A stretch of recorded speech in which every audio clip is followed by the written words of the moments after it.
I'm into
I'm into a field which is insurance industry, wherein you don't get results every day, and it's a very long drawn process, and which creates a lot of stress. By doing meditation, the stress level became zero. After doing this course, I've learned a lot of things. I've started being very calm. When I get up, usually I would be like very tense, a lot of stress. But now when I get up, I have always a smile on my face. I always have a positive word when I get up. That is the best thing which I experience every morning now after doing meditation. I've been struggling for past 5 to 6 years, because of our belief systems. There wasn't clarity about certain important decisions that I had to make in my life. And during this 40 days, I realized that this is it. And I think I'm able to make that decision. So I'm very, very grateful for that clarity. For me, meditation has been that thing that calmed my mind, cleansed me out of those fears of anxiety of the future, right? And also helped me connect to my intuition. We all call meditation is not a technique, meditation is a practice. I was not able to sleep and I wake up in between my sleep. But yesterday, when I meditate before sleeping, it was a very peaceful sleep. Like my overthinking is decreasing day by day. I think positive in every aspect. I have an anxiety issue earlier, but now it decreases.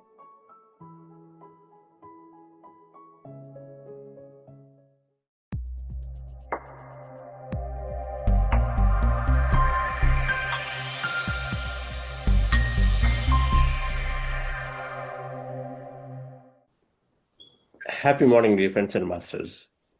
Great afternoon, evening. We're at the midway of this program. We said in the beginning that meditation builds layers and layers and layers of benefits. There are several circles of benefits that meditation brings. Now, many, and even now regularly when I meet, people think they know meditation, and that is for, just calming ourselves. I get peace of mind.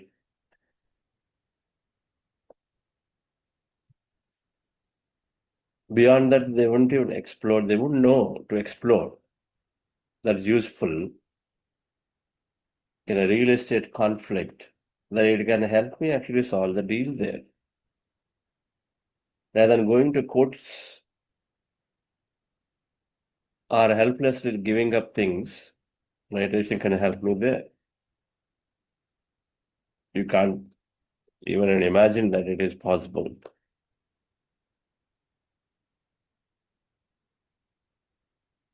That if I'm not succeeding in my corporate life, it would be because of something fundamentally wrong in the way I am dealing with maybe a specific section of individuals. Because in an area of managing my emotion, I lose out, I don't bother, so that this happens. Meditation can help there. I won't know.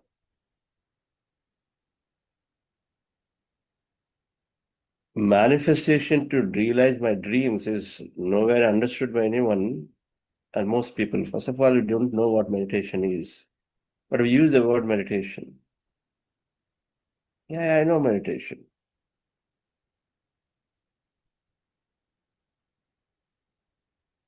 Because used naturally, right? Dhyan karo. Okay, so I know dhyan. Close your eyes and dhyan is done. That is dhyan.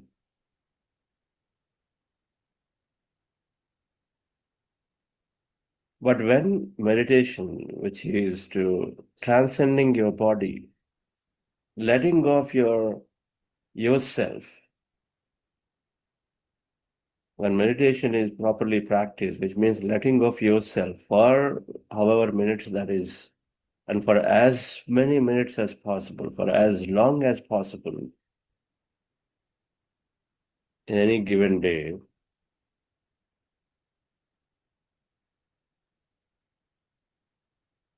then all these benefits, whether explained or not explained, slowly and slowly accrue. Everything will come.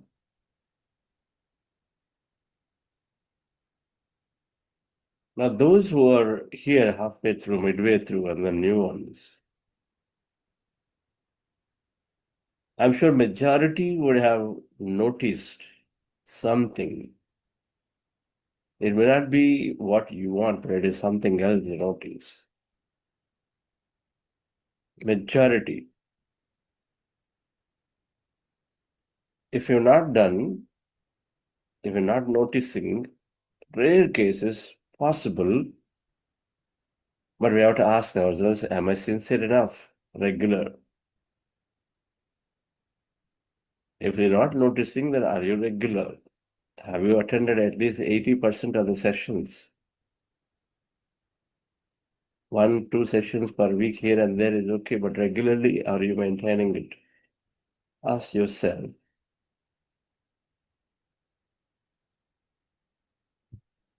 Now, part of it is this environment constantly is the initial phase of breaking out of this old self, we call it, breaking the habit of being the old self. Means constantly think the old way, act the old way. The old self, which is triggered through environment. You may think you will sit down for meditation, but then your carpooling person is saying all of those you can do another time. Why are you doing it in the morning? It disturbs me. Come. Their environment triggered and say, okay, that's true. Because they don't know importance. They're going to tell you that all of this from later you can do. But carpooling, come, let's go today. But that's easily somebody can break, but they don't want to break a carpooling. Thinking that is it, that without that they ride and then the time is, it probably takes another 15, 20 minutes extra. But they lose an important opportunity here. But the prioritization not there because we think the old way, because our subconscious is telling that's more important than meditation, which may not even have the circuit of meditation in a subconscious. Initially, it is difficult to transition. The environment is constantly pushing us to behave the old way, take the old decisions, take the old routes. And so the regularity is being missed. But for this, the more you understand the neuroscience, the brain's learning, and it is called learning, doing, being, the more you will be inspired and say, okay, so I've got, my brain has got, my subconscious has got a grip on me. The conscious mind is consciously, if it does things, then you are able to consciously do things that you want. The conscious mind needs to become active more and more, or the subconscious needs to act for you in a way that you'd like your life to be. Because subconscious simply is the gateway which is beautifully set up to take care of you, your interests, the way you programmed it. The operating system is programmed for certain thing. The red color, this screen's white color, all of it, things that I've been thinking about, feeling about over and over are been programmed into the subconscious. I like these people, so I'd like to spend time here. I don't like this environment, this is too difficult. When we are programmed our subconscious like this, and when we see that kind of environment, we immediately don't feel good, so move away from it. When you're driving and you see a certain kind of environment, you program subconscious that before you even make a decision, it already made you to turn away from there and then go.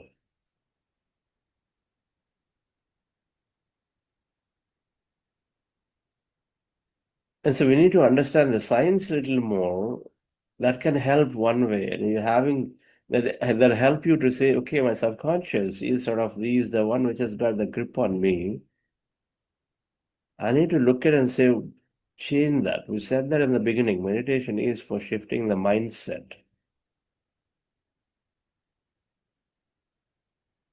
And then I need to have the right knowledge and wisdom so that my conscious mind draws from the right wisdom and knowledge and then knows how to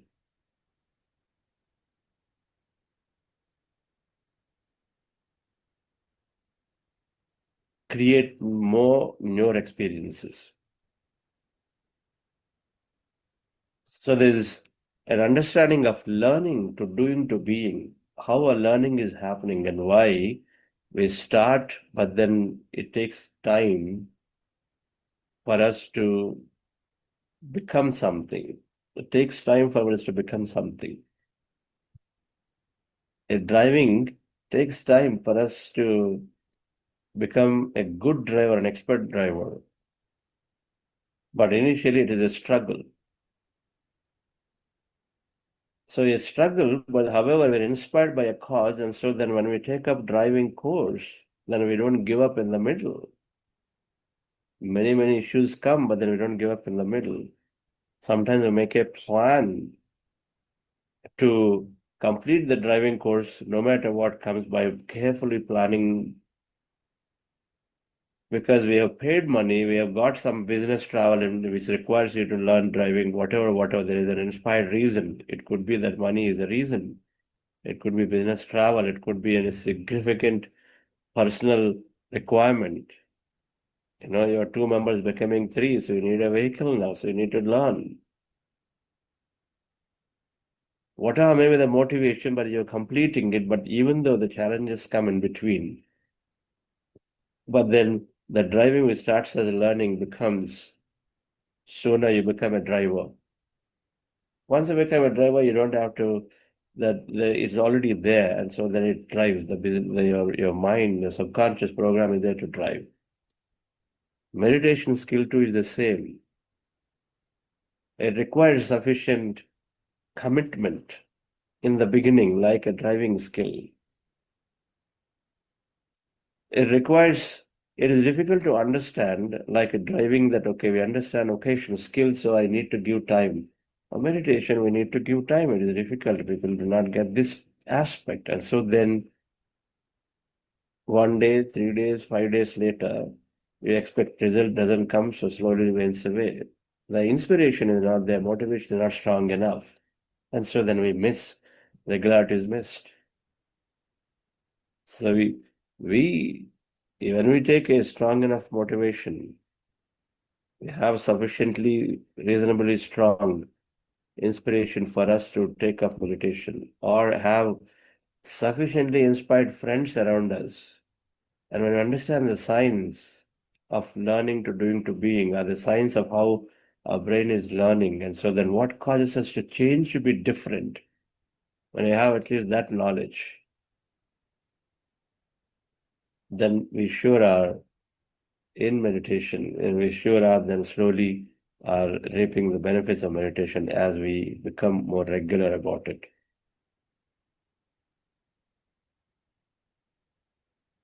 We've concluded. Week 1 was about nuance of meditation. What is meditation? What happens? The brain waves, regularity, the books that are important, books that are required to be read, we gave in week 1. All of these are recordings available. And then week 2, we said, is around physical and mental health. So in many ways, we spoke around how meditation is reducing stress, improving mental well-being, and then very important concept of energy enhancements. The mindful activities of thinking, speaking, sleeping, mindful work, very briefly. But the big things are mindful speaking. And then we said work alignment. So week 2 is about physical and mental. we call physical and mental well-being, a physical quotient, intelligence quotient, increasing our abilities and all of it in week 2.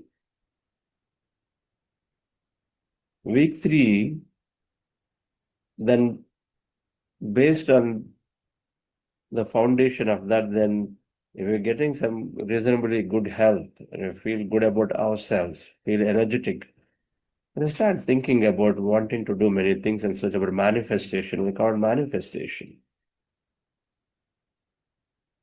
Only when we feel good a little bit about ourselves, then we want to do things more. We want to go for a movie, we want to do this, we want to pursue back our studies because now we have confidence that, okay, I can go back and then do that diploma or degree that I halfway through stopped.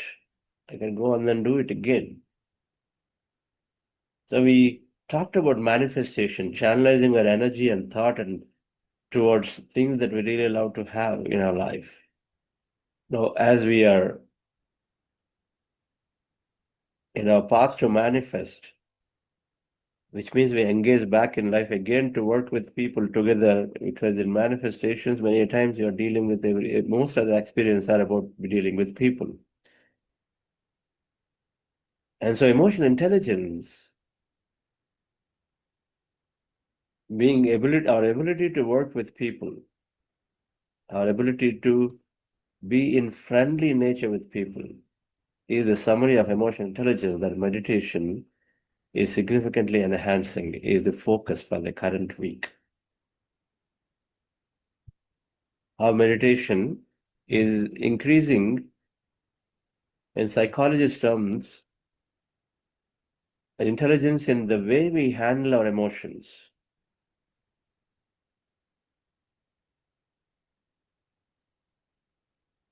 Emotions expressing seriously is never wrong. Expressing anger is never wrong. Expressing beautiful, an attachment-based love to somebody is never wrong. But everything has to be there, but they're not there. They need to be done at the right way, time, to the right level, and then we need to pull back. This is where we falter. The way we falter. And meditation, because of this awareness that it is building, is significantly helping us to check and regulate our emotion. Not only that, as our emotions are being regulated, we develop some fundamental emotions like confidence and positivity in us, balance in us, that leads us towards several qualities in the way we deal with people, the way we deal with ourselves. And a lot of that is called emotional intelligence. And so we're going to learn that and see how meditation is enhancing emotional intelligence. And what are the ways, what are some fundamental principles like 4 agreements, which can change our lives. We can change our lives. For some, it is simply health that's just not there. For some, that relationship is just not there.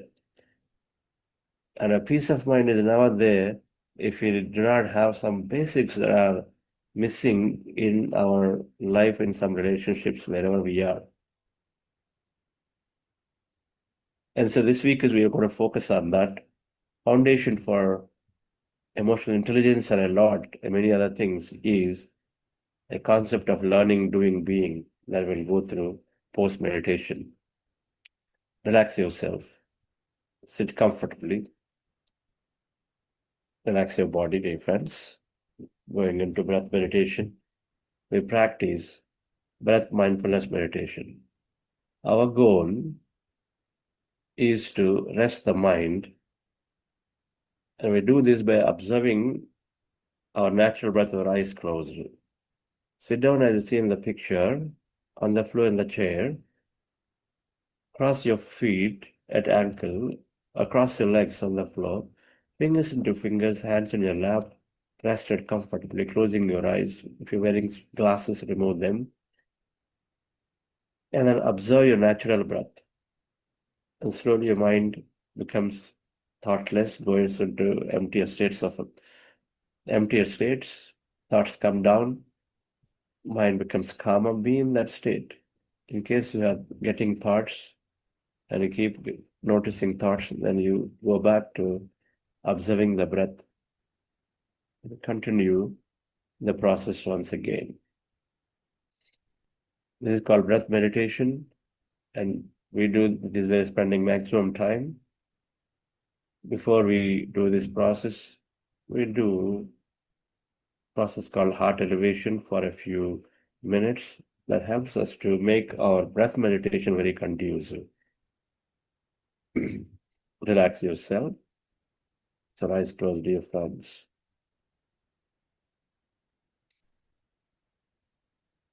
Relax your body. Scan your body from head to toe.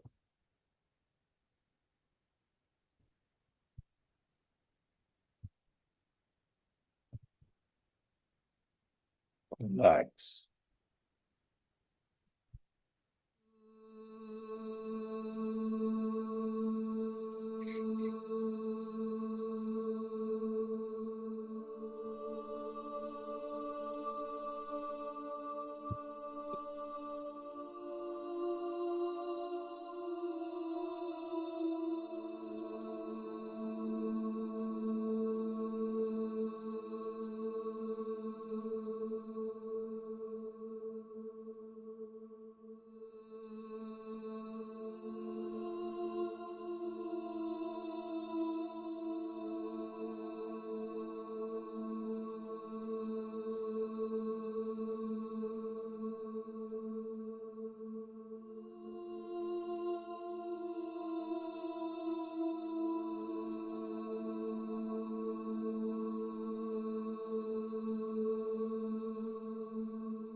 Dear friends,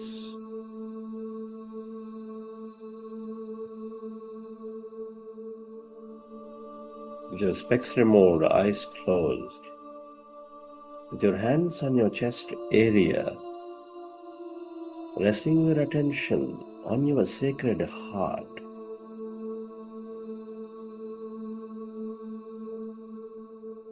can you feel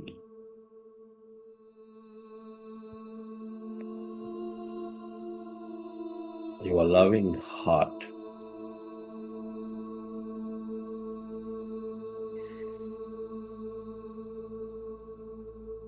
Feel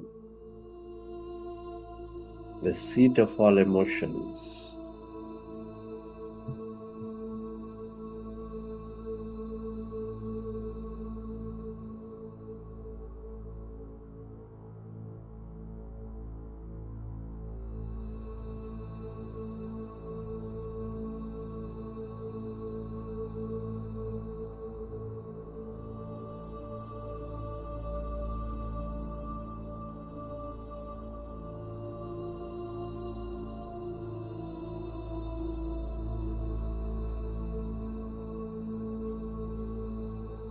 With a slow, relaxing breath,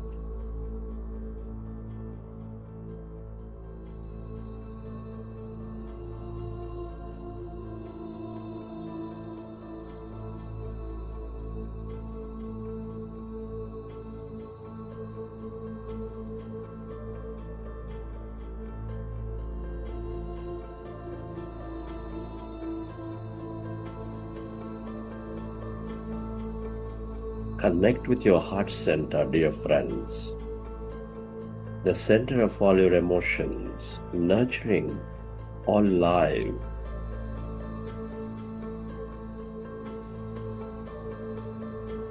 With its energies of love, compassion, gratitude.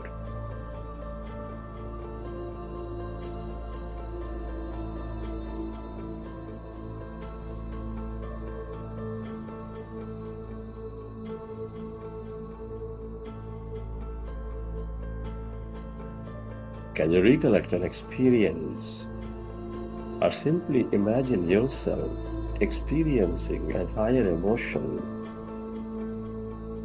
of love, of joy, gratitude from your past, from your present, or imagine.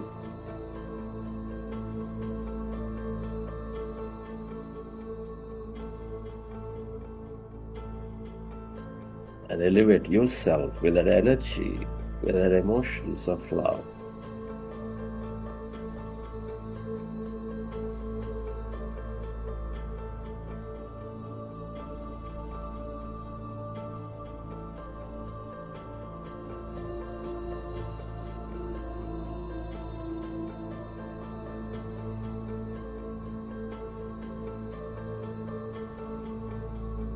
The more you experience this energy, higher vibrations of love, compassion, the more one you become, coherent you become in your mind and body.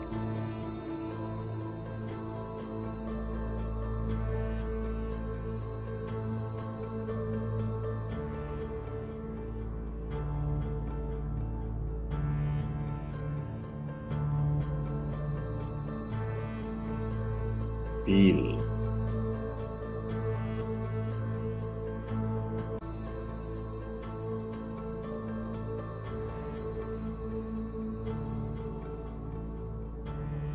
relive that moment.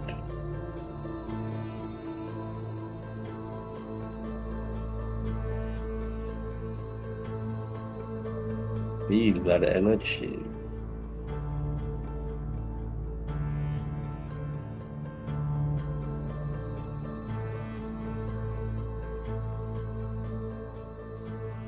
And slowly, let's go into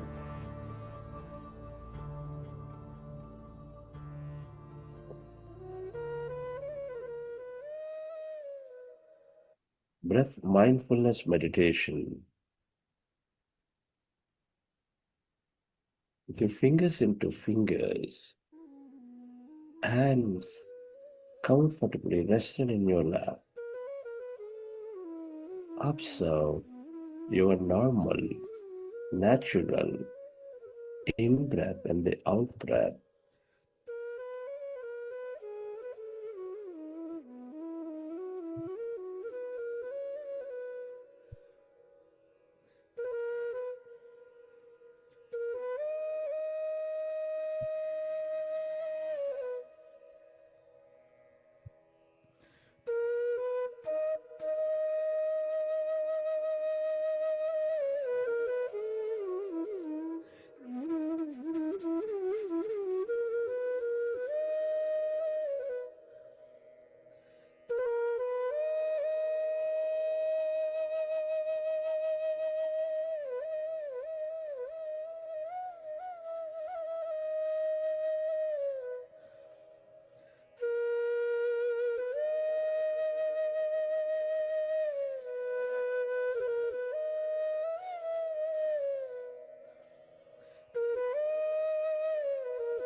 We are in a powerful group meditation.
When you observe your breath, your mind slowly becomes empty.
As your mind is becoming empty, allow yourself to experience that greater calmness,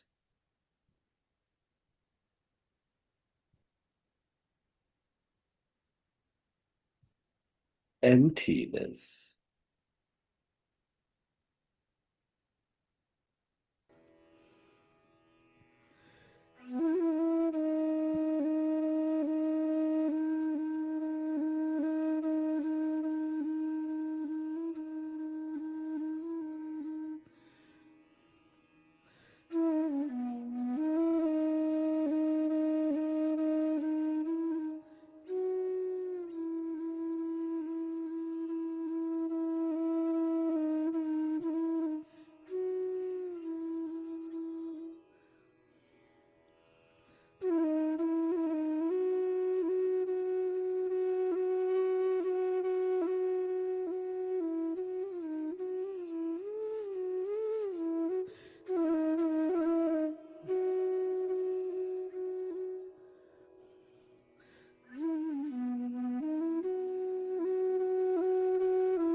Allow yourself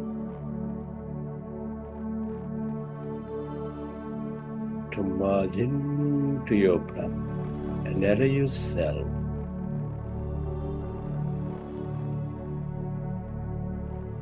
to experience that emptiness, that greater calmness.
All emptiness is energy.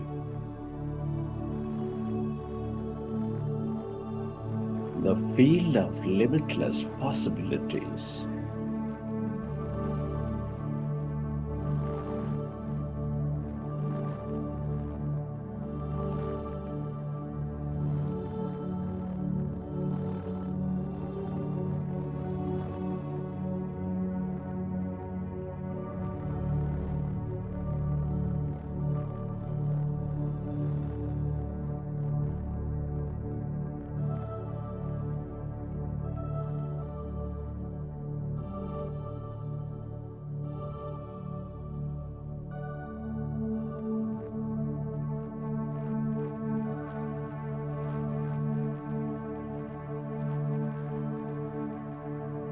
The longer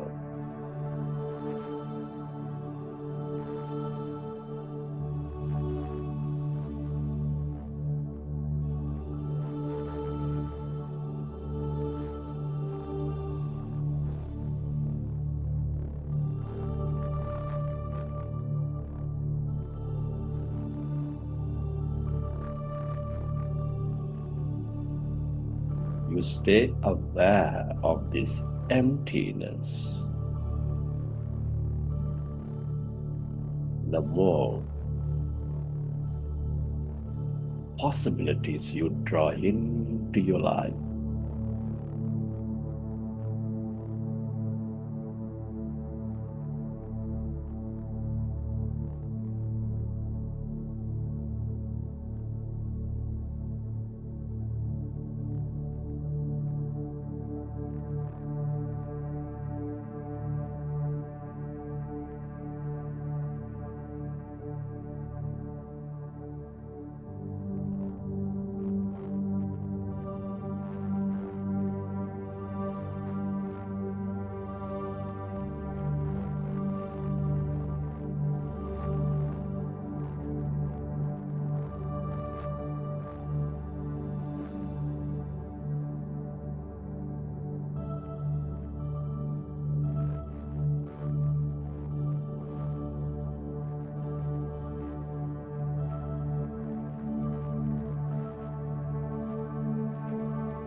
If you find yourself distracted in thought, go back to observing your breath.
Merge into the emptiness of yourself.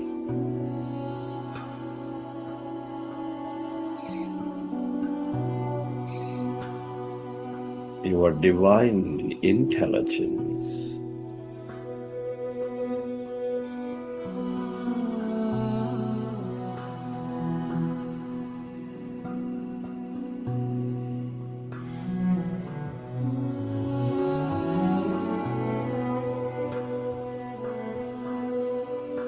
The longer you stay aware of this emptiness,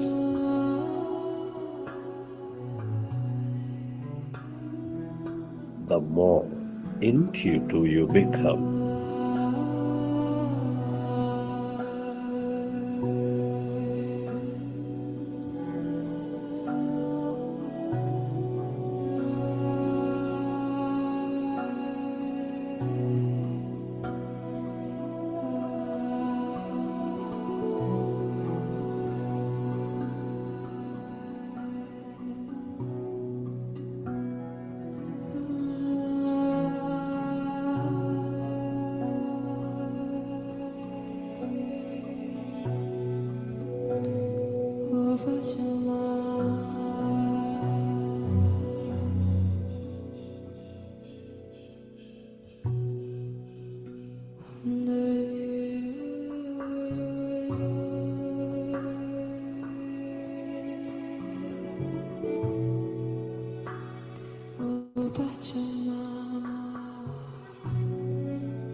Friends,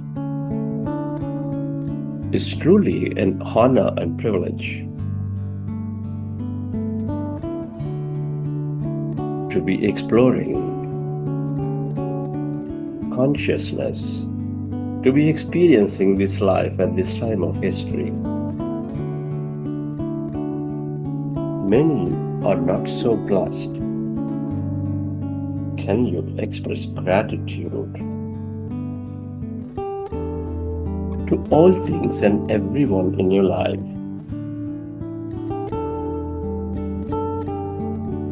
Your family, your friends, your colleagues, your relatives.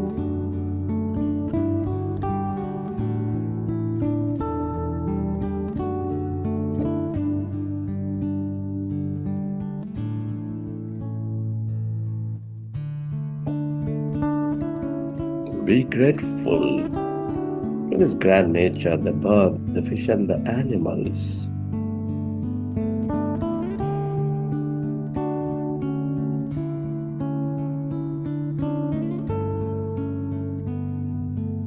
To everything you use, the technology, the system, the company, the governments.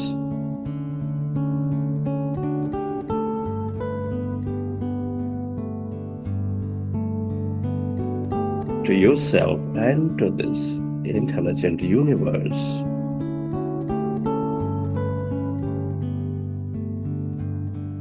Gratitude is the ultimate state of receivership.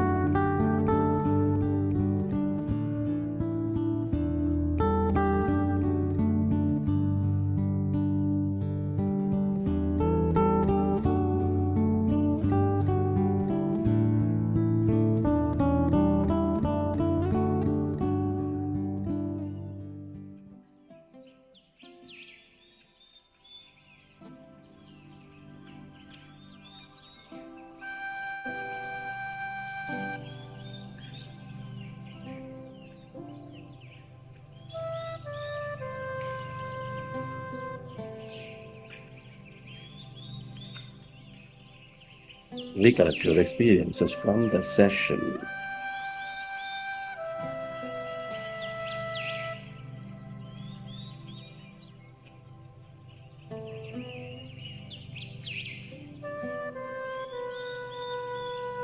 And whenever you're ready,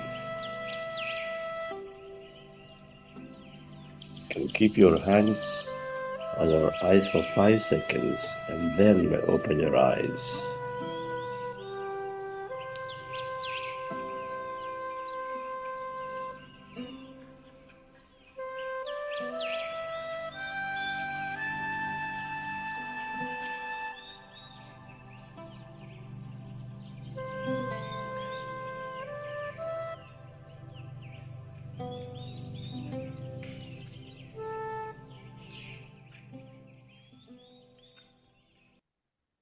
Okay, dear friends.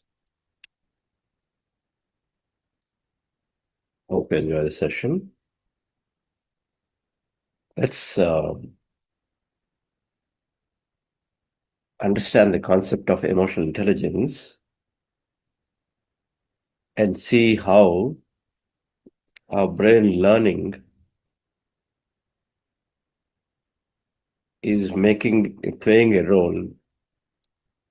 This whole emotional intelligence. What is emotional intelligence? How is meditation impacting? And then this learning is how it's slowly causing us to change. They are fundamental. These are very, very fundamental. Like the quantum physics aspects that we learned are very fundamental.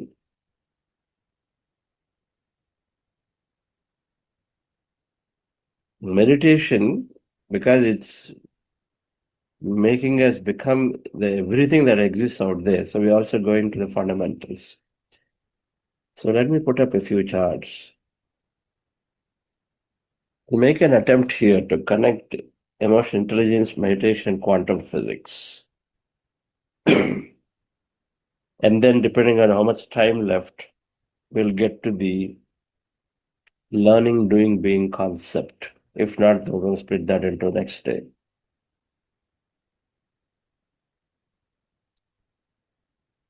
Emotional intelligence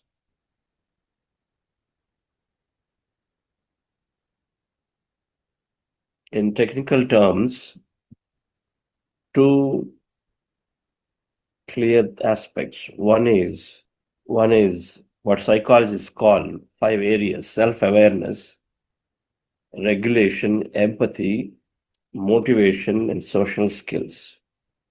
Awareness is awareness about your current thought, reaction, emotion, everything that is you're going through at the moment, about yourself or about everybody around you, right? Just knowing what's happening is awareness, which we have been talking about. Then having awareness, so then of course you choose differently. A response is different. When you have awareness, then you have regulation naturally. When you go to an airport to check in, and suddenly, at the airport, the flight attendant is telling you a flight is cancelled. So you have two choices: shout at the attendant or calm down to see that attendant cannot do anything, and so do something that is more meaningful right now, to look at how to book for the next flight, or simply just relax and see, cancel the trip or whatever. So regulation happens.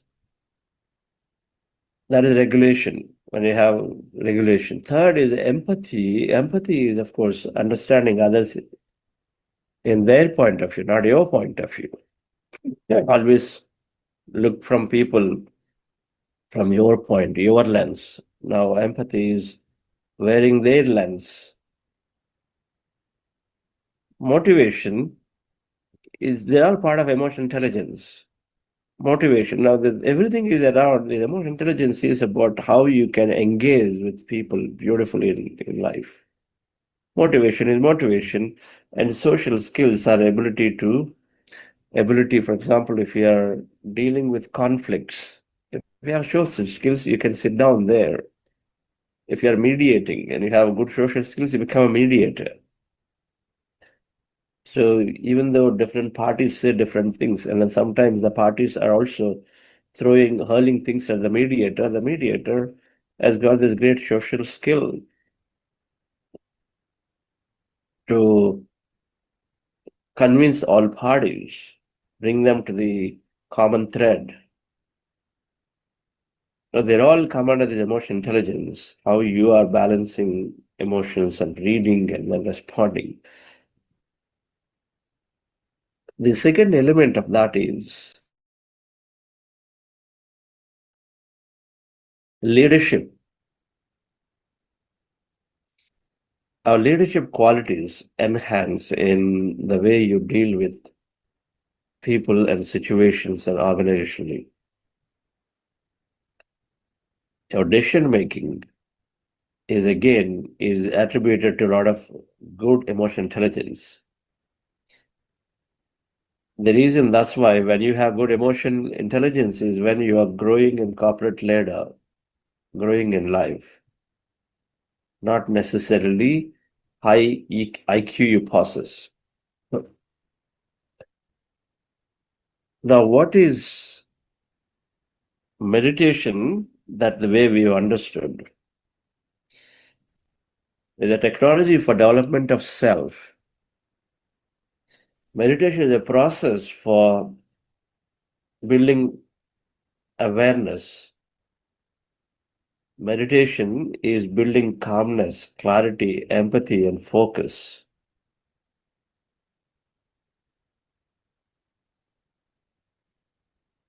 Meditation in lasts in the second week, or if you've not learned, meditation is reducing the amygdala activity. There is a center in subconscious brain called amygdala, which is emotion center. One of the little areas in the subconscious mind or the limbic brain is called amygdala. It shrinks, they notice the amygdala is shrinking in its size. Amygdala activity, which is emotional activity, and then a lot of it is around fears. And they notice with meditation, it reduces, that activity reduces, the fear center size is shrinking for meditators.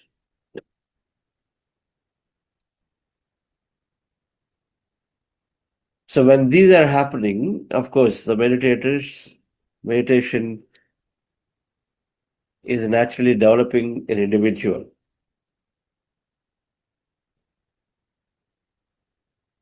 Then quantum physics that we have said, the observer effect, observation manifests possibilities. Somebody is influencing the reality with observation. Now, according to the quantum physics theory, we also learned everything is energy and vibration. Everything is energy. All that is an energy. So now we look at emotions as energy, which is energy in motion is emotion, as energy by default, and it's a low emotion to high emotion. High emotions, we said guilt, we said love, gratitude, compassion, joy, friendliness, adventure, wholeness, oneness, bliss, all these states. Didn't read a book by David Hawkins, Power versus Force, talking about these emotional states and then different scores for each emotion.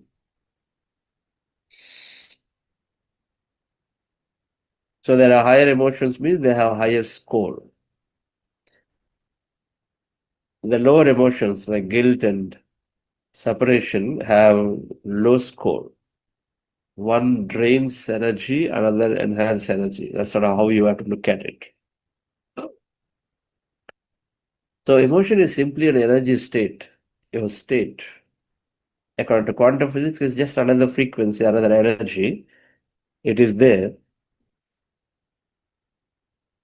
Energy is vibration, and so it is simply a different frequency. So now the observer effect is saying that when you observe, on whatever you observe is becoming reality. So because of this, then we understood that with visualizations, we go into higher emotion, we create higher reality.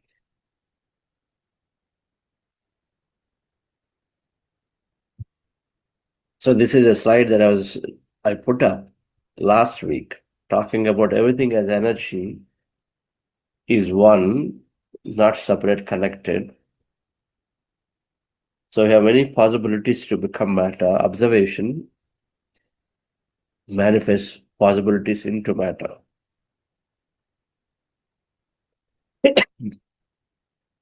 So when you see emotions as energy,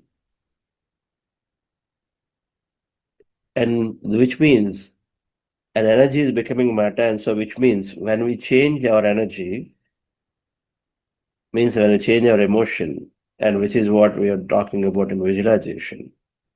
And so matter is created. So there's quantum physics, seeing it everything as energy. There's meditation, which seems like ease,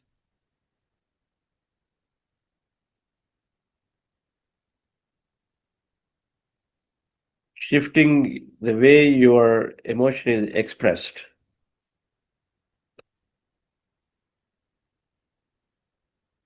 And emotional intelligence is to shifting essentially your energy to an appropriate thing so you have a great outcome. So the three things come together as a triangle of conscious evolution. Emotional intelligence is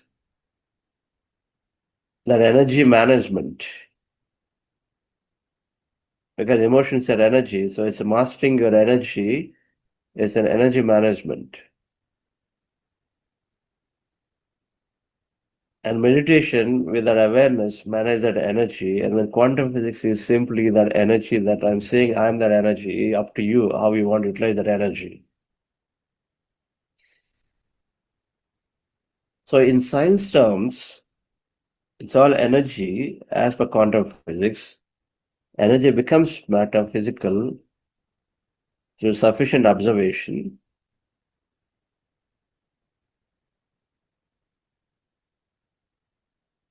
And meditation, which manages this energy beautifully, and hence, you become a conscious creator when these three things come together.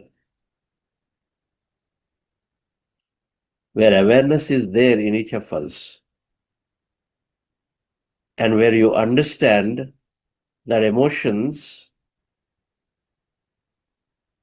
well and say what emotions to be into. How do I master that emotion in our day-to-day life? Understanding this knowledge of emotional intelligence, if we have, and then you simply, with awareness, where this knowledge that you have, which is called emotional intelligence, which is in the 5 areas of self-awareness, expression, empathy, and all of those areas that you're going to cover later this week. When you have those awareness of mastering your emotions, knowledge of mastering the emotions, and meditation, building that awareness to apply the knowledge beautifully, and then simply you are then shifting your energy. And so you're creating a new reality as per the quantum physics principle. Without meditation, a lot of knowledge of what is the right thing to do is there. When a colleague giving you a nasty feedback, what to do? Maybe you've gone through a session in a corporate training, but then you don't remember. Even if you remember, you can't apply it because your subconscious already taking over your response. You know this. And so only when we have awareness, and when awareness is sufficiently built, nothing happens overnight. And so this is a triangle. When awareness is there, of course, then you are able to apply it. And so this triangle it is complete when meditation is added. Knowing that it's all energy, I want us to understand, knowing that all energy, fundamental. Emotions are energy, our life experience are energy. And so first knowing that through quantum physics terms, and it's coming based on an observation. The more I am unhappy about a person, the more I'm attracting that emotion, creating that emotion through that person to me. Because quantum physics is saying that your energy is becoming matter through your observation. So you're putting a lot of observation on how worse this person is.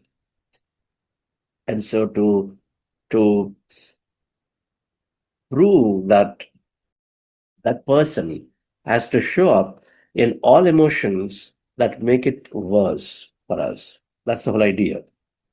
So this triangle is really beautiful, very complete, dear friends, where we become a conscious creator of experience of life, because all experience are energy. There's simply some kind of an emotion that is being fulfilled for us. And so with meditation, by understanding this emotional intelligence beautifully, we become a conscious creator. Whether as a basis, our brain is into 3 areas, which we put up this picture briefly, maybe earlier. The big part of the brain here, the outer one, which is this peach color one, is called the neocortex, or the human brain. learning brain. And the middle yellow one is called the limbic system, is the doing brain. And the small tiny part, which is connected to vertebra, is the reptilian complex, and in scientific terms is called the being brain.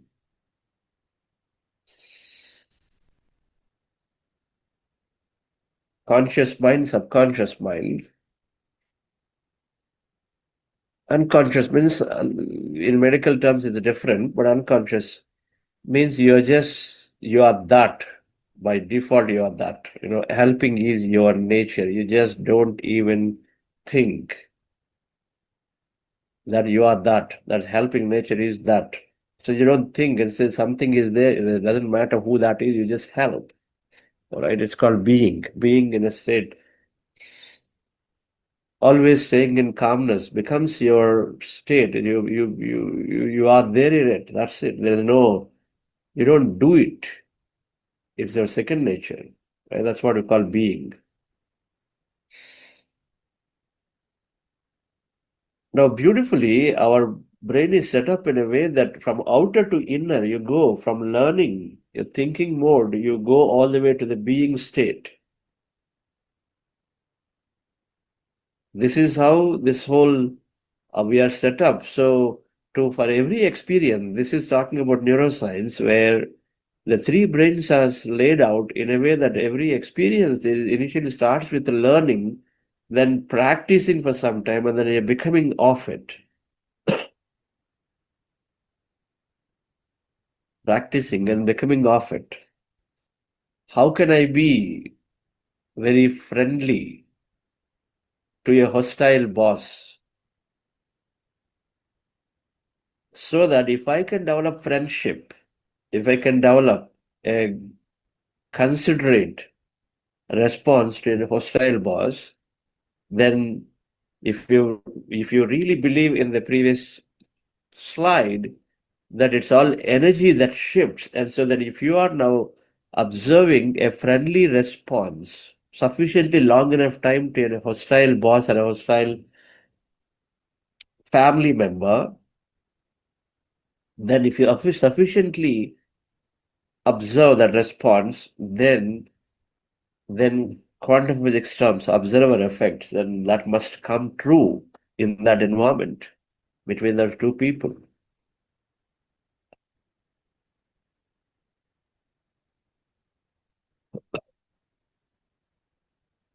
So learning, first of all, learning that when a hostile person, I can still be very considerate, be empathetic, is emotional intelligence to be. You learn that and then you practice it sufficiently. You practice it sufficiently for this. This is where your subconscious is helping to do it over and over and over. And then eventually you go into that state where even if tough people are coming into our lives, then we're not creating conflicts with them. Instead, with our friendly, calming, considerate response to them, that we're able to then shift their energy. And so then automatically you see at least a different nature from the person to you. It happens. That's why some people are nice to some and not nice to other, is because of the energy.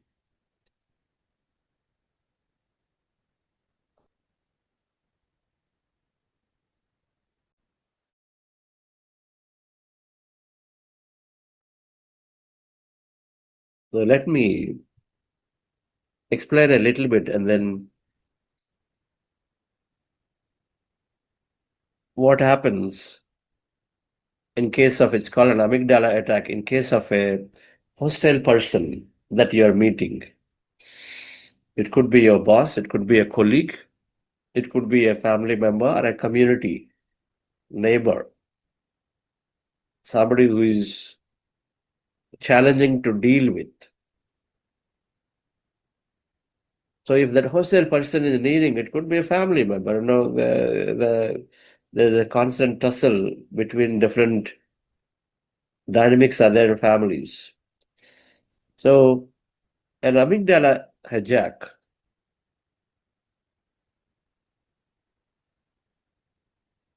an example is that when that person is approaching, suppose a boss is coming and they're shouting. Obviously, that day must have been really bad. And so coming forward and then shouting. So this thalamus, from ear you hear the sound, and then of course that thing goes in. And thalamus is ultimately processes. Thalamus is part of the subconscious. It processes and then takes and says somebody shouting.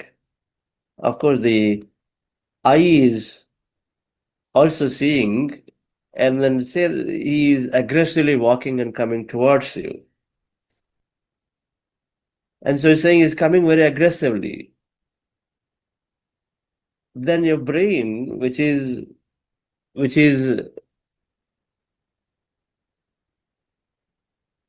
the neocortex, the frontal area of the brain, is telling it's okay, no problem. That's your boss. You handled this before, you can handle it again. But then in the meanwhile, in case if there is a second and a third dialogue is made by your boss in this case, more strongly, and then there is one more response that is given further by the ears and then eyes.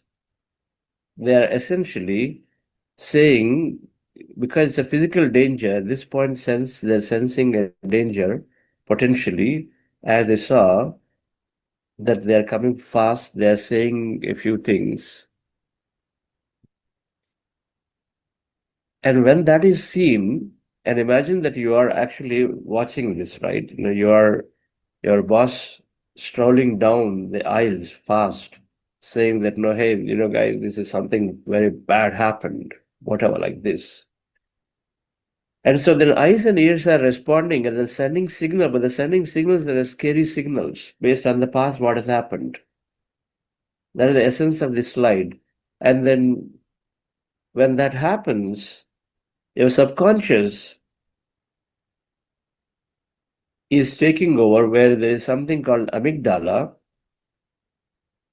because the conscious mind is saying, no worries, I'll try to see what we can do here in this case. Maybe there is some issue, but then before it can come to your terms and then give a response, your amygdala, which is then subconscious, takes charge and says, you have very less time right now. You just have to jump in and do an action.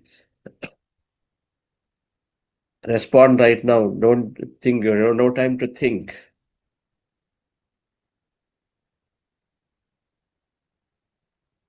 And as a result, the amygdala, which is the emotion center, which is drawing from the experience that are stored recently or in the situations, and then immediately respond. The response could be that before even your boss comes near, you would have immediately left the room through another back door.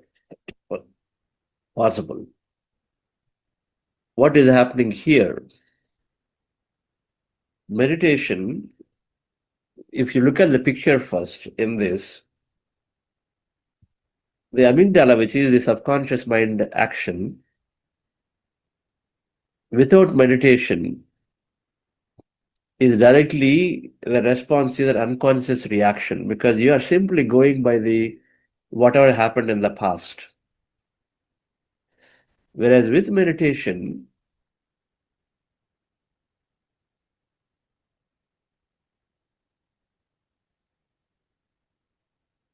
your control is with the conscious brain. Meditation allows neural rewiring between amygdala and prefrontal cortex. And as a result, the prefrontal cortex is the frontal cortex is this brain here, your CEO of the brain. And prefrontal cortex is an area behind that, which is responsible for increasing situation awareness, enhances.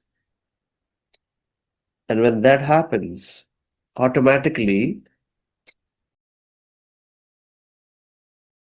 you have control with your conscious brain. Your conscious mind has a control. When the conscious mind has a control, you have a more conscious response.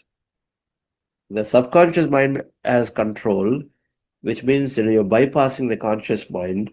Then it is simply taking what is stored from the past as a behavior. And so past behavior is immediately expressed here. And so then you go through an unconscious reaction of running away, for example, or you have an unconscious reaction of fighting it back. You stiffen up yourself, and then is immediately fighting back to your boss and saying, whatever, okay, let me be ready. Now he's ready to say something to me, I'm going to say something back to him.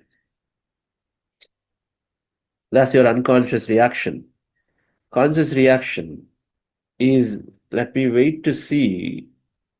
Maybe he's in a bad mood. Maybe I know that no, he's going through so many things. Maybe it is my mistake, but whatever, there is a different way of dealing and saying, let me wait. And that's because the conscious mind is in control. Conscious mind, the CEO, is always looking to make us be successful. Now, why is this learning and doing and being coming into picture? So learning to doing to being, to understand that briefly, neuroscience, we understand a little bit of neuroscience. What this is saying is that there are billions of neurons in our brain, and they all are connecting to each other constantly. And a neuron is this, which got these spokes. And so there is a central thing, and then there are spokes. There are all connections.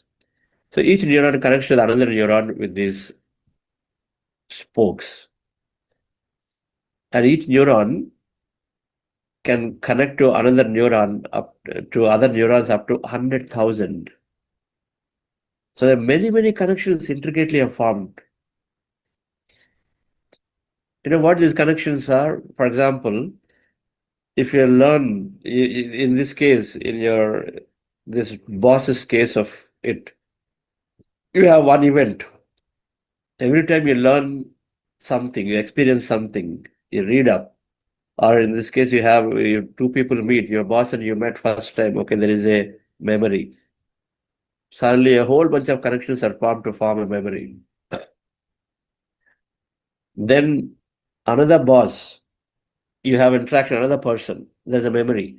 But if these two are bosses, now you make something out of it. So there is a connection, cross connection between your first one and the second one because they are bosses. You make a connection about, these two are very nice managers. Like my previous manager. You make that connection with the first one here.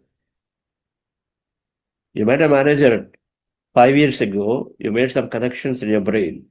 Then when you meet another manager like the first one, then you'll go and make connections to the first part of brain that was there in the beginning when you made 5 years ago, connecting to that. They're made like that so that we can draw many, many connections to different things of life. The neuroscience here is that every time you learn something, you make connections in neurons, neural connections. Every time you repeat it, the connections become stronger, stronger and stronger.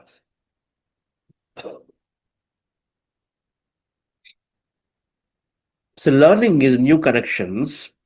Memory is stronger long-term connection. So you learn something, you forming connections. Now you repeat it, then you form more connections, repeat it, more connections, repeat more connections. And so now you know, because you read, you by-hearted tables, you had to repeat it so many times. We hated it in our childhood, but then they are there forever because we never forget. Is because of this process that we repeated. Now imagine and apply, start thinking about applying this to the concept of, when you repeat the same thing over and over with people that we notice and see every day, it becomes such a strong connection in our brain again and again and again. And it becomes stronger and stronger connection. If the connections are too strong, to snap them take time. To snap those connections take time. So if two people had too much of stuff going on, And then the connection has become so strong and not necessarily in a good way. And then to change that, it takes time. To change that, it takes time because you have a thin, you have a thread to cut the thread, it takes in no time. But a thread has become a big giant rope. No, it takes time. It takes time to cut the rope and then rewire the rope into something else. It takes a lot more time to make a better, different type of relationship there. And relationship is nothing but a whole set of experiences. It means that a whole set of connections formed, right? So the learning is new connections, memory is strong, long-term connection. Now, when you store something as text in brain, it needs very less connections because textual forms require very less connection. Like phone numbers, that's why it's difficult to remember phone numbers when you read them as simple text. You read them, okay, one time reading is not sufficient. You got to read so many times. These days we lost their track of how to even remember a phone number. Simple phone numbers, difficult to remember. Now, what do people do? We'll try to create some pattern. So we're trying to associate something extra. We're making it little visual. Oh, I've got, you give a picture to you. Oh, visual. So you're trying to give a story around it, a pattern around it. Oh, I've got 1, 2, 3, 4, 5 sequence is there. You're putting a visual to that. Okay, it's a sequence, means that in your mind, it's all continuous things. So that visual, when it is added, is a visual takes many connections suddenly in your brain. And if we add a feeling,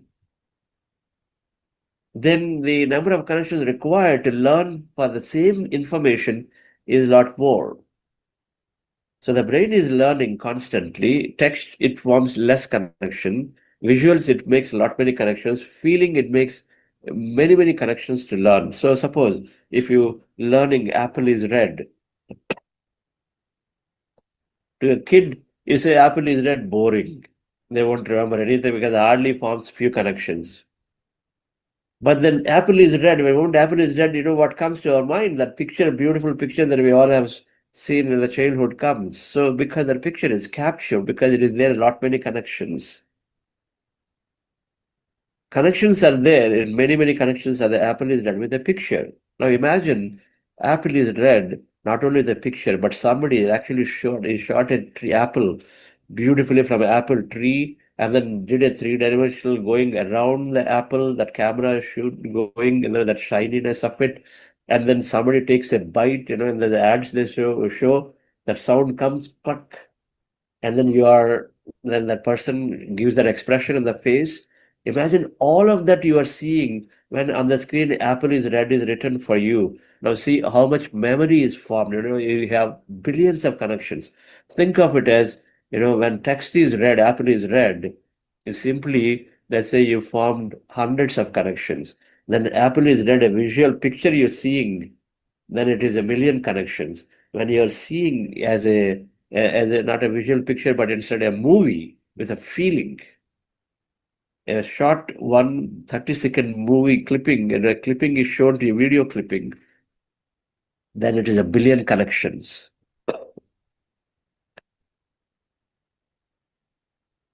So now emotions, in the context of emotional intelligence, now these are all like videos, they are strong visuals. Isn't it? Emotions are strong, experiences that contain emotions are visuals, super visuals. All right, they are so powerful than movies. That means they're formed with billions of connections in there. All right. Now, this session, something to be used.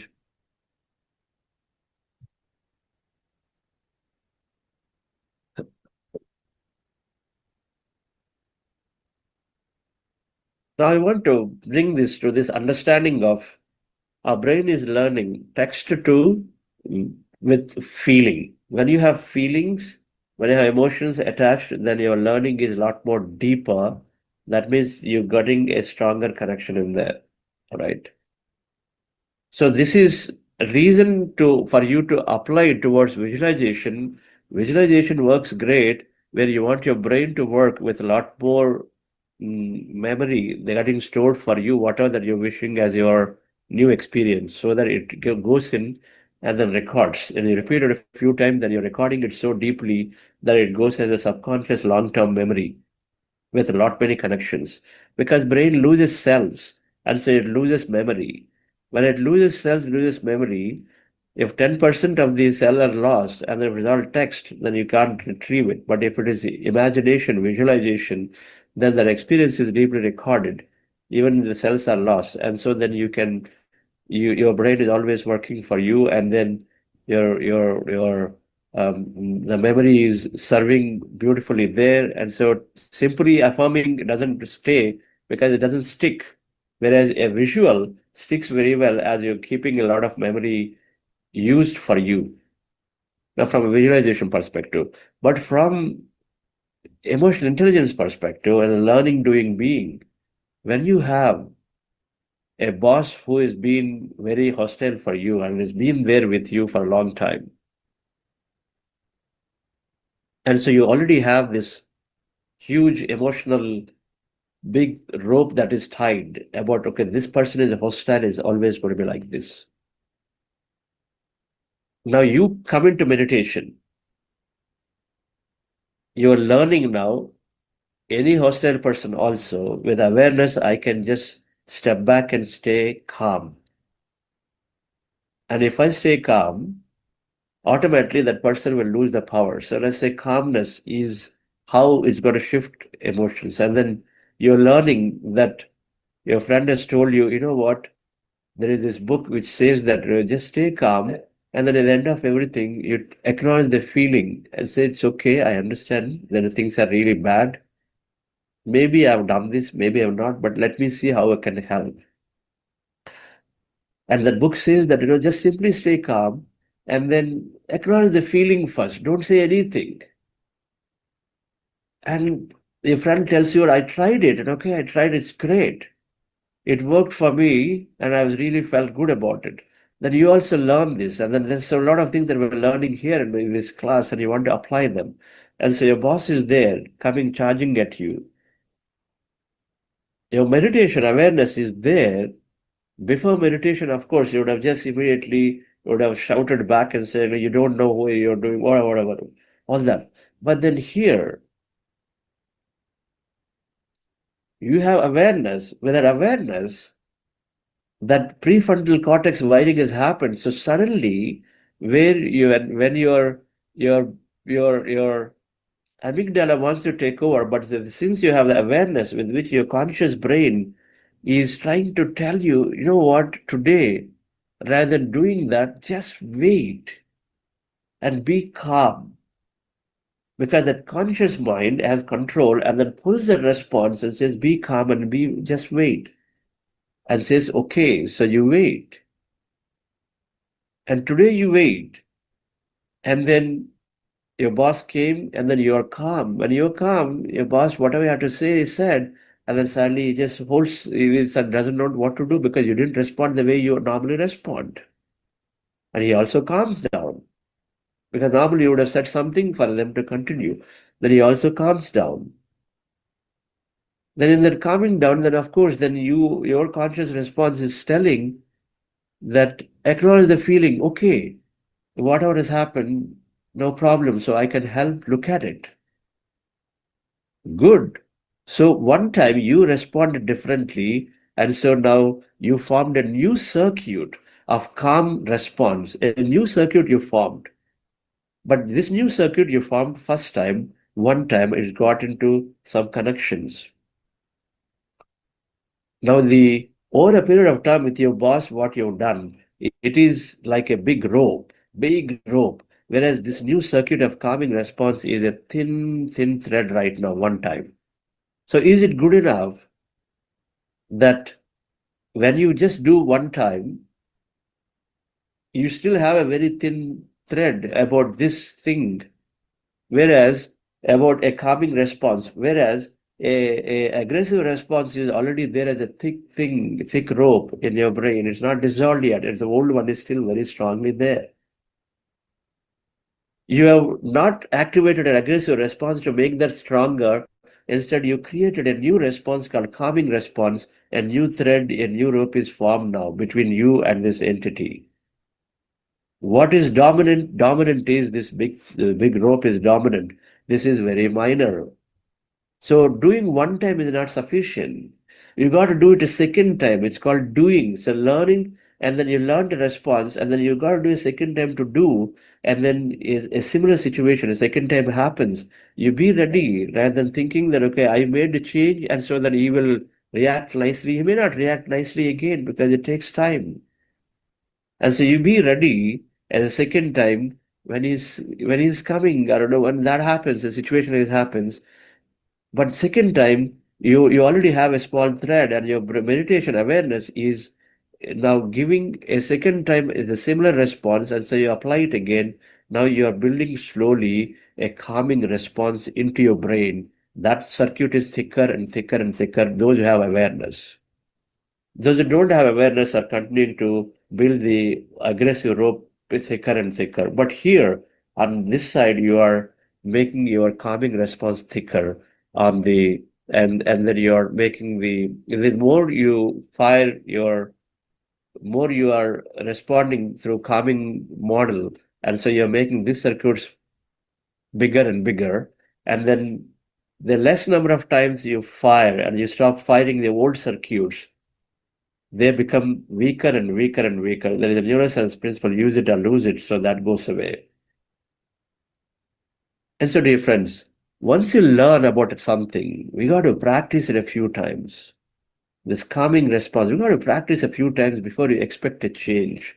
When you practice it a few times and few times and few times, now you are there with this new calming, empathetic response to the individuals.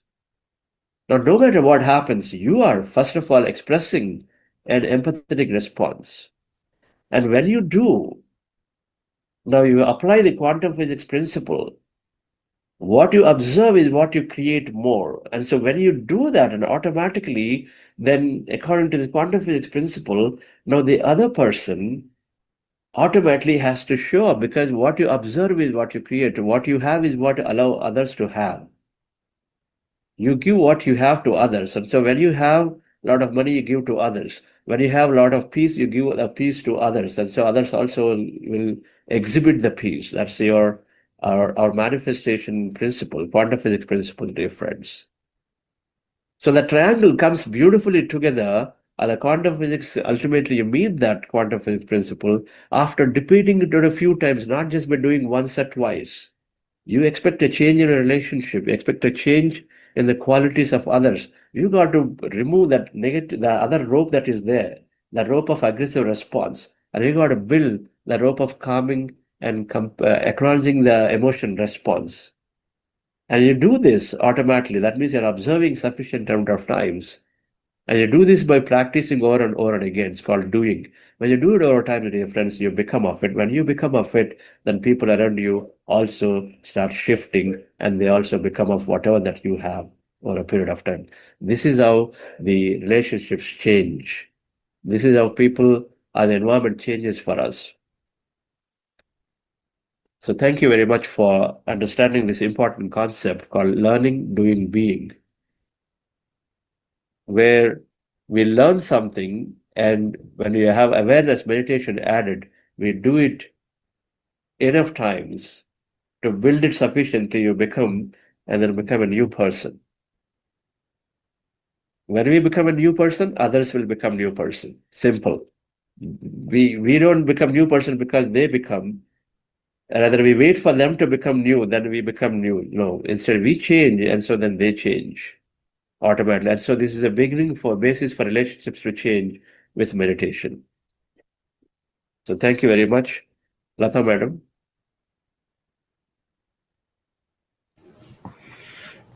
Thank you so much, sir.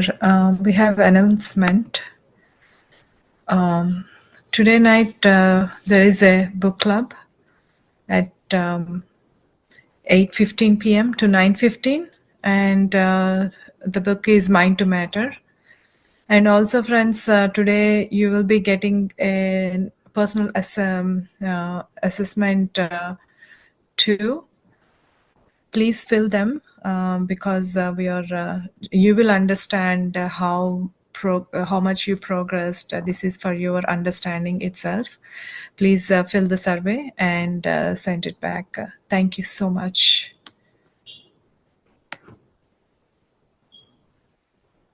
Thank you all. So this week, on this fundamental understanding of emotional intelligence, we will be covering in detail the cycle of emotions, the cycle of emotional intelligence, and then many other topics related to it. So thank you. Have a wonderful day. Thank you. Thank you. Thank you. Thank you. Namaste, dear friends and masters. Welcome to the program Yogam for batch 3. And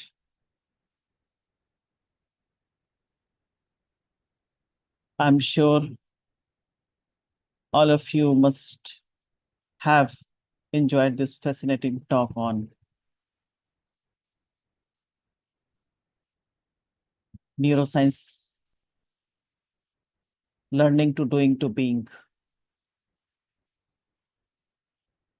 Emotions do play a vital role in our life. As Dr. Joe Dispenza says, emotion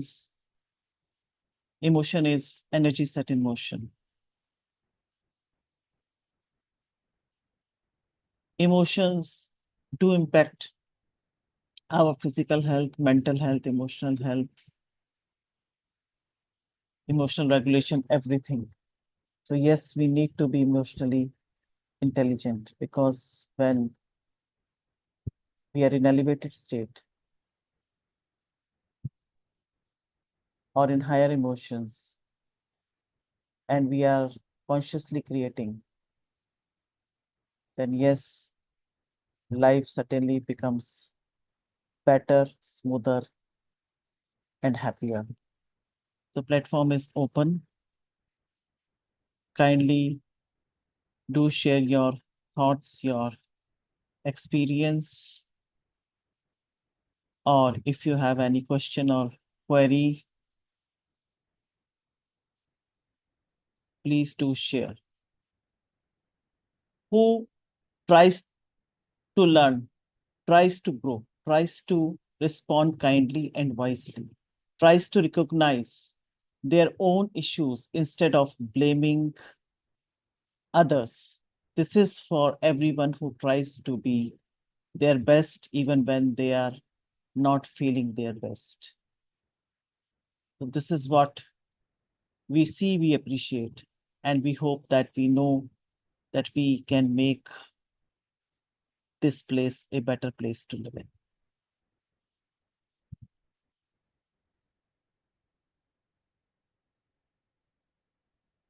Yes, dear friends and masters.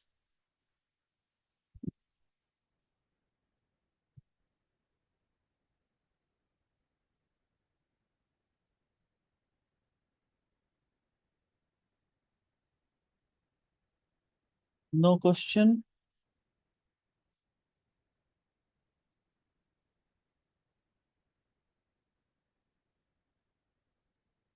What has happened to this energetic group?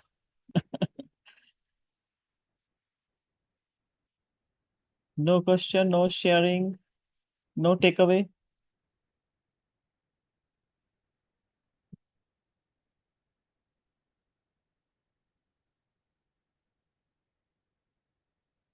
I think it was by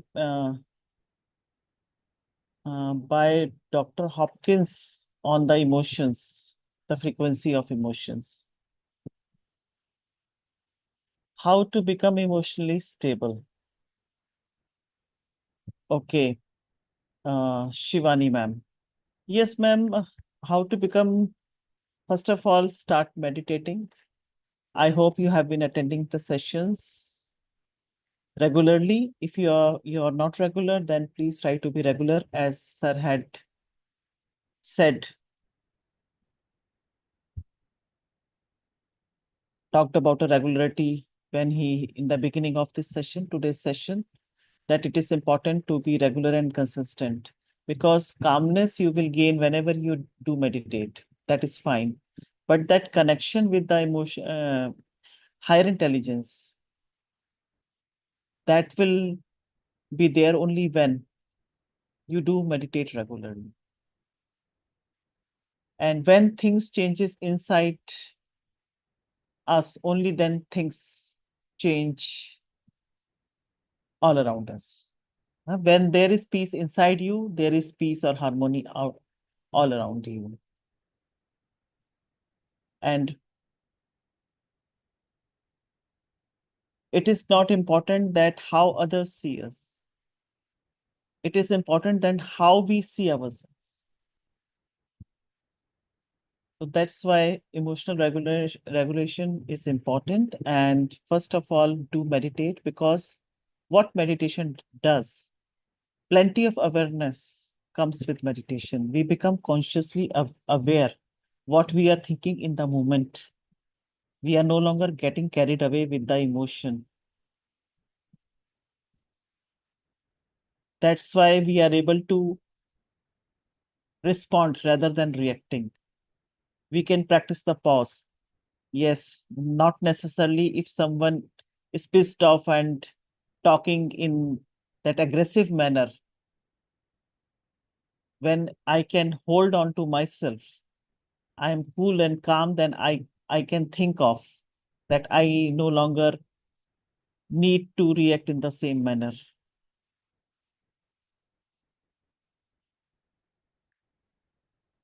So first of all, it is meditation. With meditation comes awareness, and then it is all about emotional regulation. Then we are able to express ourselves. Self-expression is coming. Then, of course, we feel inspired, and the social skills are also getting enhanced, because we are able to communicate in better manner. When we are in the moment, we can think calmly, because it is the emotion that is carrying us everywhere.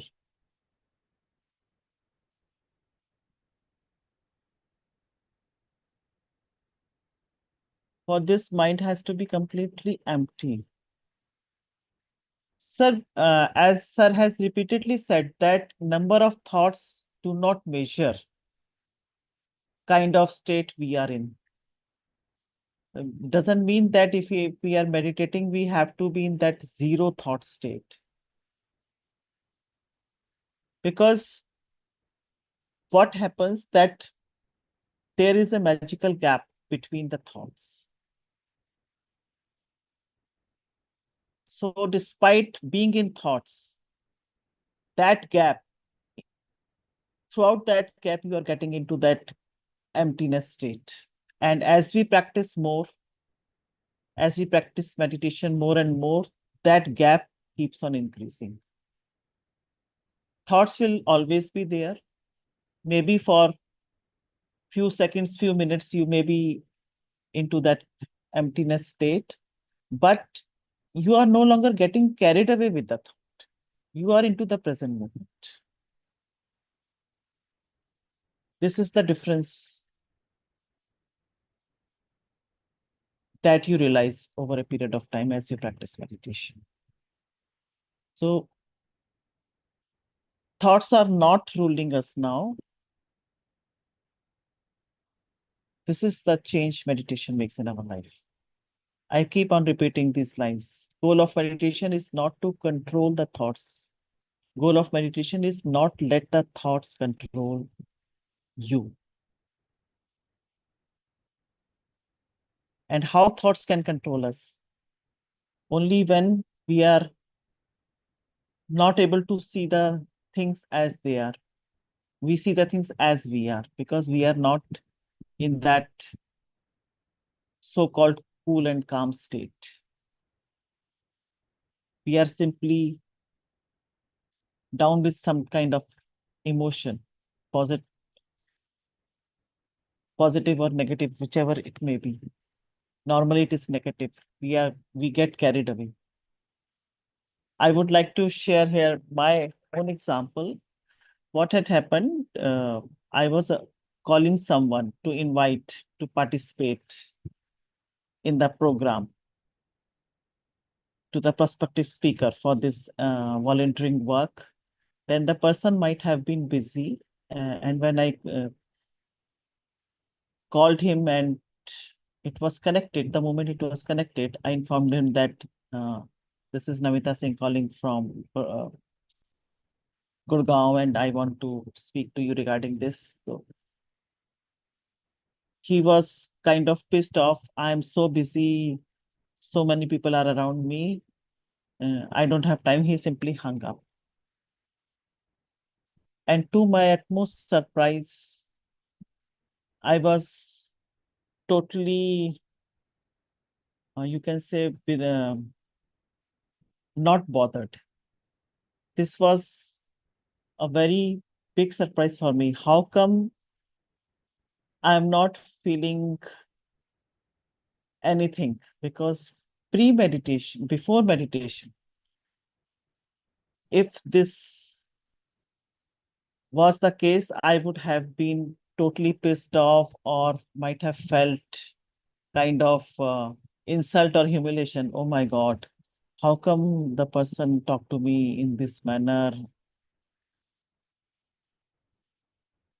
This is the change because it didn't impact me. It didn't have any kind of effect on me. So I was not getting carried away with the emotion because I was in the moment. So this is the difference that makes you are no longer taking small or big things to your stride. You are not pondering upon.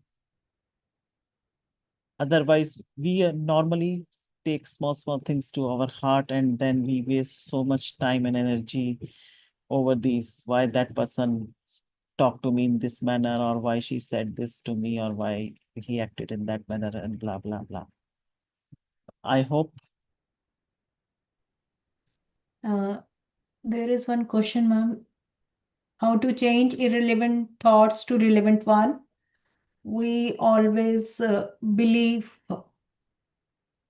unrealistic thoughts as real one and carried away and never come to tranquility state and lose our peace of mind. How to change relevant thoughts to relevant one? We always believe unrealistic thoughts as relevant one. Yes. Yes, it's a good question. This is what first of all, simply practice meditation. Because as we say, when we practice meditation, we gain awareness. Awareness is what? It is just you are in the moment. You are aware what you are thinking at that particular moment. What you are thinking, what you are feeling. You are consciously aware. Otherwise, before that, we are not consciously aware. We just get carried away by getting agitated or by getting excited or whatever the emotions we might be running with. So no longer that emotion is making an impact on us. We can see. I always keep repeating these lines. We are able to see the things as they are. Before meditation, we see the things as we are. This is the difference it makes. So that's why with awareness, you know that this matter or this issue is irrelevant to you. Otherwise, small things becomes a matter of prestige sometimes for us. Thereby just wasting our time, energy, and whatnot.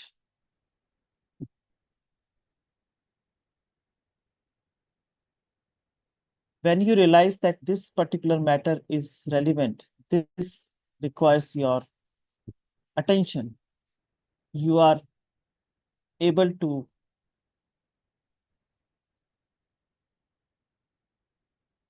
spare your energy on that issue only. That requires attention, because energy is precious. Our attention is our energy. So this is all coming, all these emotional regulations as we practice meditation.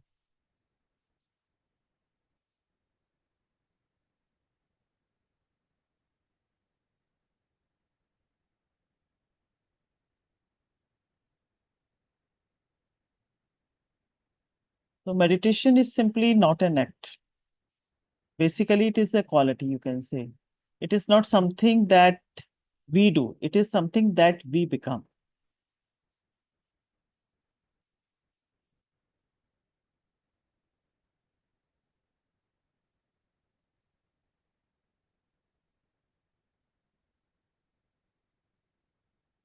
Yes.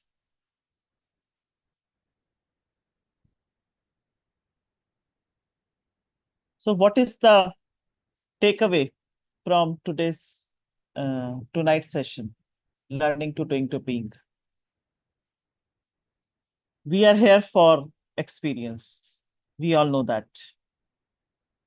And knowledge is required so as to have the new experiences and more experiences. Knowledge always precedes the experience, and meditation is important for the experience. So we are learning from every experience, we are evolving.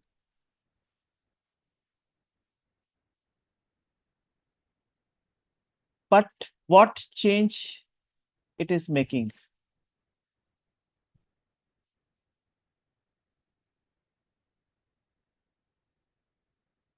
What change it is making, dear friends and masters?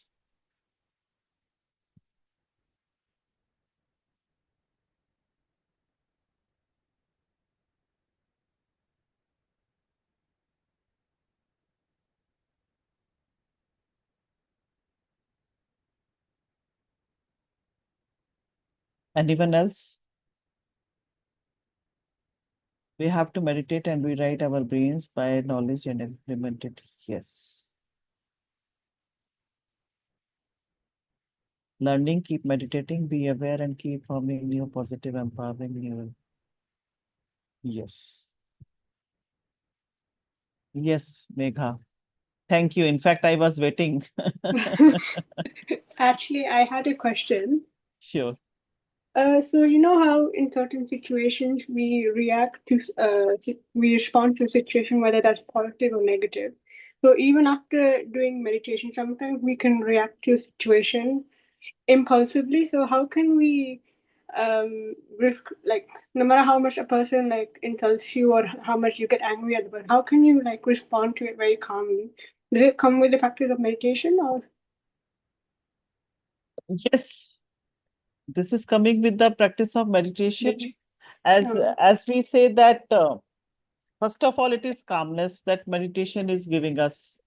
And what happens when you are into the moment, into that moment, then you are aware. That means whichever negative emotion is there, you might be feeling agitated or anger may be there or pissed off, whatever it is there. If you are under that emotion, then you won't be able to see the situation clearly and you will just get carried away and you will just react in that manner. You can be furious, you can be agitated, or you can be aggressive. It could be either way. But what happens when you are aware, you are in that moment, then you have time. You have time to respond. And that action may be according to the best way possible. Yeah, actually, ma'am, I've heard a quote from somewhere. I just read it from somewhere, from saying when you face like a certain situation, don't respond to the situation. I mean, don't react to the situation, Yes. but respond to the situation. Whether it's positive or negative, just don't react, but respond. That's what I've learned. Yes, because I say we always practice the pause. This is what sir was explaining. It is not the amygdala hijack. Immediately when we get carried away, then in that case, amygdala takes over. And we are just then reacting in our usual manner. That is getting carried away. By the time that that prefrontal cortex is able to access the new information or new inspiration we have gained by reading books or hearing another example or another instance, positive, something positive, we are not able to access it in the nick of the time. So we are not able to process it. This is what was the topic about, na? That when the amygdala takes over, the prefrontal cortex is not able to neither process nor to make any kind of decision. It needs time. It needs time, and then new information. First of all, new information has to be there. And then it has to be assessed in time. I feel like also when you change your perspective or situation, that new situation can be it could be presented in a new, fresh way also. That's what I feel. When Yes, you think of, yeah. yes, yes.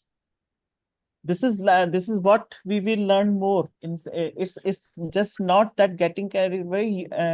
Not only you are able to regulate your emotions, you are able to express yourself well also, not out of fear or seeking validation or to please someone, appease someone. You are saying you are able to express yourself when you feel so strongly about it that this is right.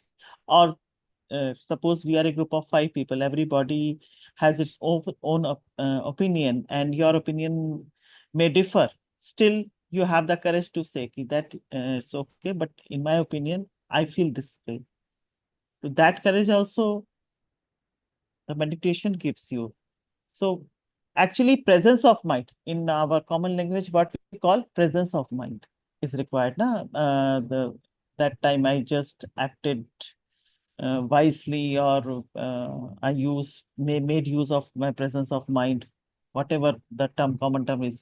This is what is all about.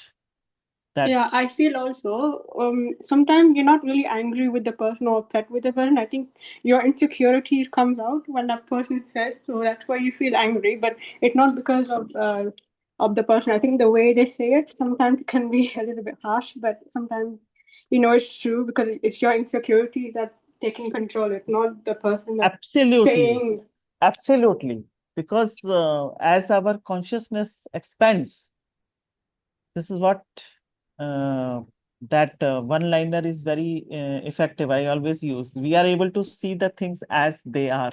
Otherwise, we normally see the things as we are. So that's why we know that uh, the person might be venting his anger. We always look for some kind of excuses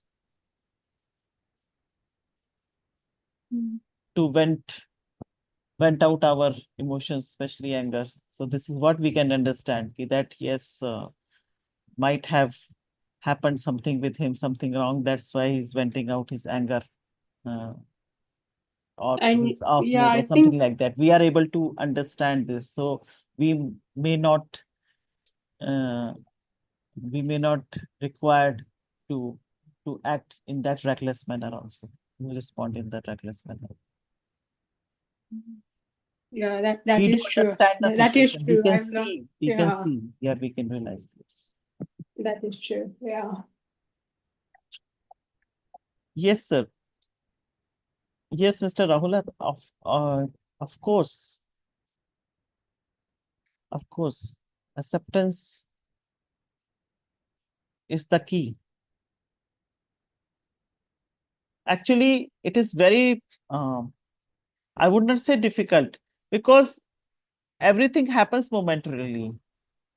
Sometimes when you just react, the next moment you may repent also, but it is just gone. So whenever you are in that present moment, then things do happen. You are not making an effort. Sometimes you try to suppress your anger, or sometimes but that is suppressing. With meditation, this example, this is coming naturally to you, and you just get some time. You practice the pause. We always say whenever there is some kind of tense situation or something like that, you just practice the pause. Take some moment, take some time to reflect upon, and then react. So that meditation is giving us automatically that time to respond.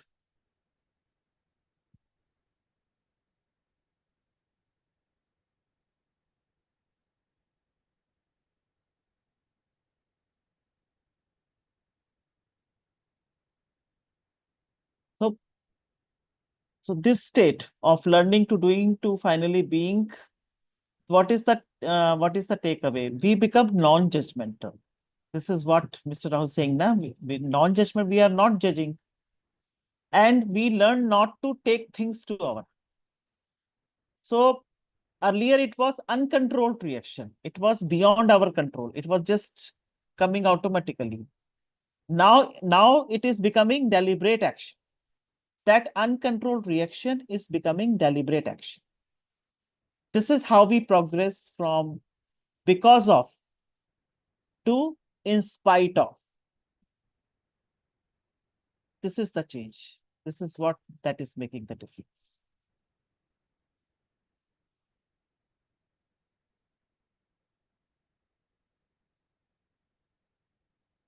I hope I could answer your question.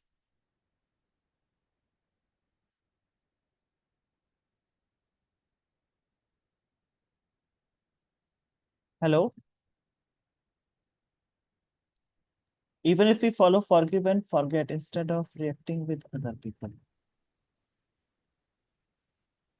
Yes, sir. Forgive and forget, we know. It is always good to forgive and forget, but sometimes we are just doing it surface level. From inside, the same emotions are there. So that awareness also comes as we practice meditation, because when we realize, suppose one particular person might have done a significant harm to me. It could be anything, loss of property or some damage, kind of damage, physical, mental, or emotional, whatever it could be in terms of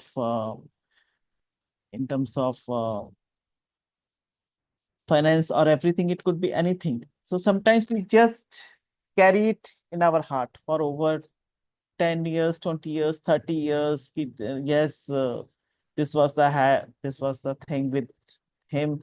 We are not able to forget and forgive. But with the awareness, when we realize how much harm it is causing us,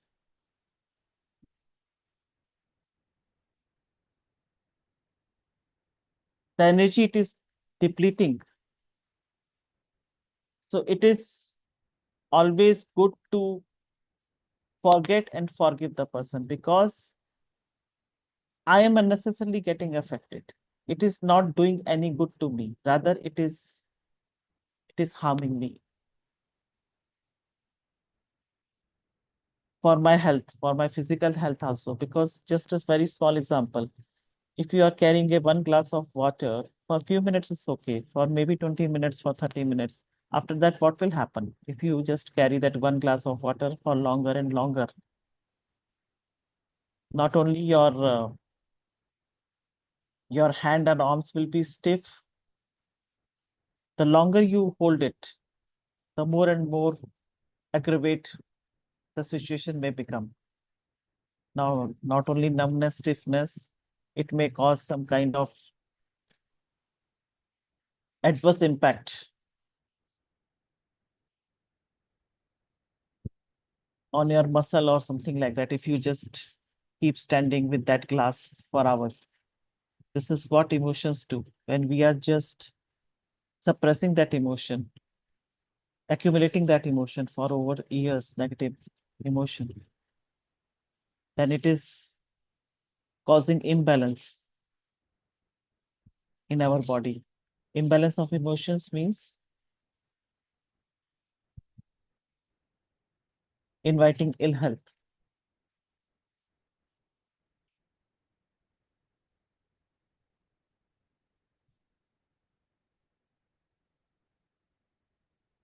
Anyone else?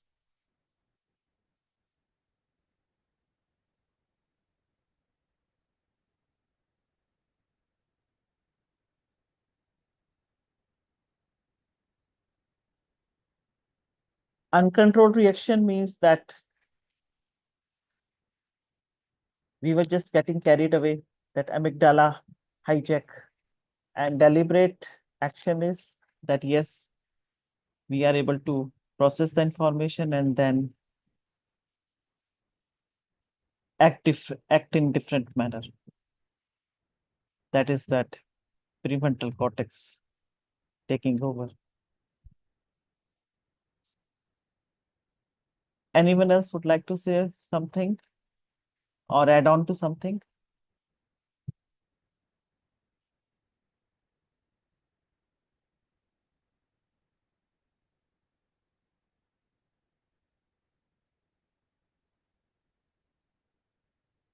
So thank you so much, dear friends and masters. I know it's time, but somehow it's already night session, 9:30. And with this kind of fruitful interaction, I also feel energetic and recharged. So thank you so much for your what people who have low confidence. Yes, Megha, as sir has also said, nothing comes overnight.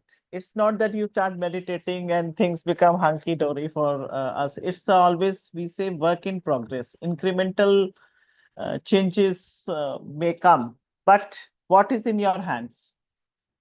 What is in your hand is just you just practice meditation and things start falling in place.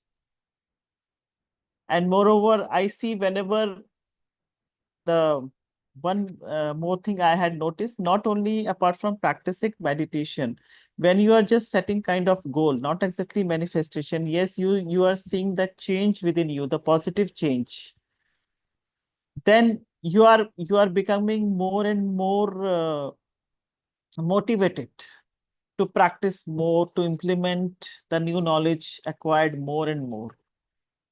That feeling of accomplishment is also there. Yes, you are no longer the old self. You are in the process of becoming your better self. This is also happens so that you feel inspired with the small steps you are taking as you tread this path. So confidence, low confidence, certainly meditation makes you fearless. Just now in the session also and before that, that cell volume of amygdala shrinks as we practice meditation. That is the fear center. So that's why when you become fearless, you are no longer in that survival mode. Then you gain courage. And confidence is also natural outcome of meditation.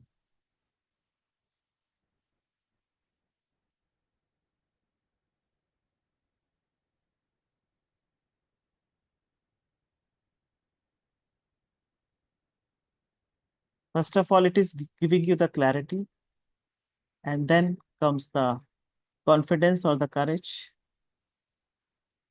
and then it is the resilience. Despite odd situation, you are motivated enough to latch onto it. So whatever you are up to it,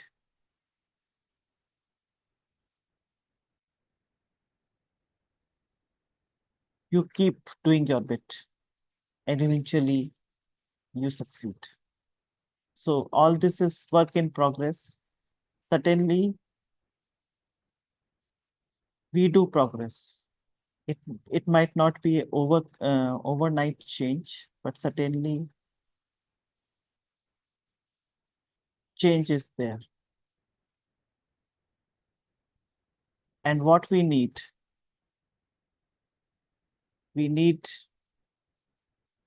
little bit of inspiration, little bit of confidence, little bit of everything that can keep us going. Sometimes across the path, there may be some kind of big change or significant change. Sometimes there is something, but yes, there is enough to continue with this practice, to continue working along this path. This is what I have felt from my own experience.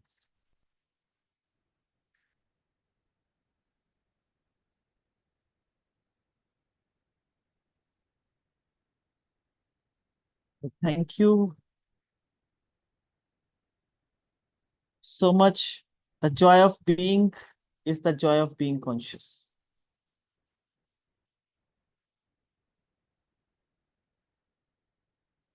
Thank you so much, dear friends and masters, because as we learned, new neural pathways are being formed, we know, and repeating is rewiring these pathways.